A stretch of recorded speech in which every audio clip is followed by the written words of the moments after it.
So Jonathan, when you first went to get your first HGV job, how did that work for you?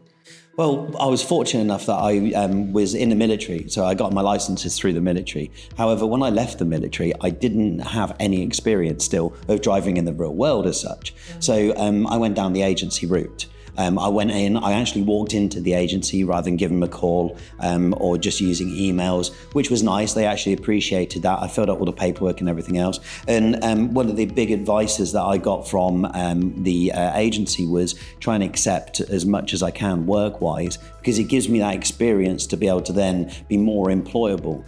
And it actually led for me to get my first proper full-time job as a driver. Perfect. And I think anyone that can do ad hoc shifts, get that experience, drive what they can, where they can, is always going to be a great thing to add to your CV. Oh yeah. I mean, that was another bit of advice that I got was once I started getting into it, not just doing a one day, but as long as it's a bit of experience, actually put that on my CV too, because it shows that, you've got that knowledge there.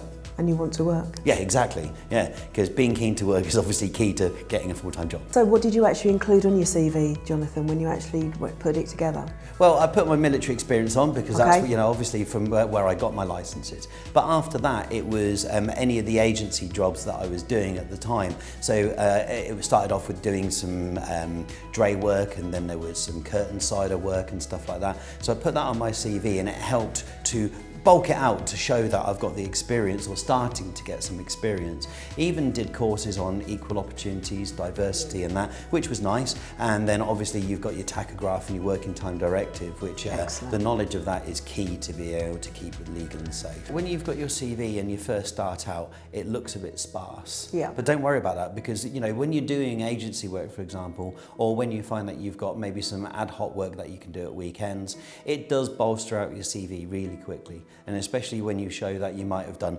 loading and strapping, or you might have learned maybe a new trailer if you've got CE, for example. If you've never used a skeleton trailer, somebody's given you an opportunity to go and work at the docks or whatever, you've got all your right tickets, and all of a sudden you can put that on your CV and you're more employable. Excellent. And it's always that fact of having those transferable skills. Your CV might not show that you've been an HGV driver before, in some instances, but you can always make reference to different driving skills. Exactly that. Great example of that is if you've driven cars for delivery even, you've done then PODs for a start. You're looking at maybe even van driving work, parcel deliveries, that is transferable to driving HGVs. So at the end of your CV, Jonathan, did you always say that references were applicable, or? Well, the thing is, if you put one person in particular, what happens if they're not available?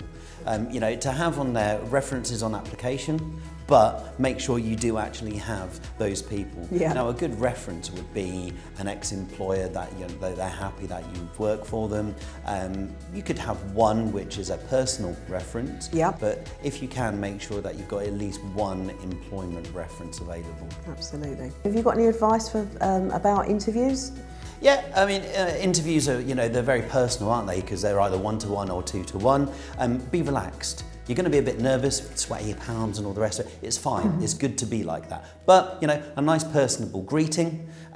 Make sure you've got a copy of your CV with you. Have a couple of notes. It's great to have notes at an interview. And also, a couple of questions. Because you've done your research, maybe ask a question specific to the job role that you're actually applying for. Absolutely. There's nothing worse than saying, why do you want to work for us? You haven't got an answer. So in that instance, you have got an answer because you've researched it. Exactly, yeah.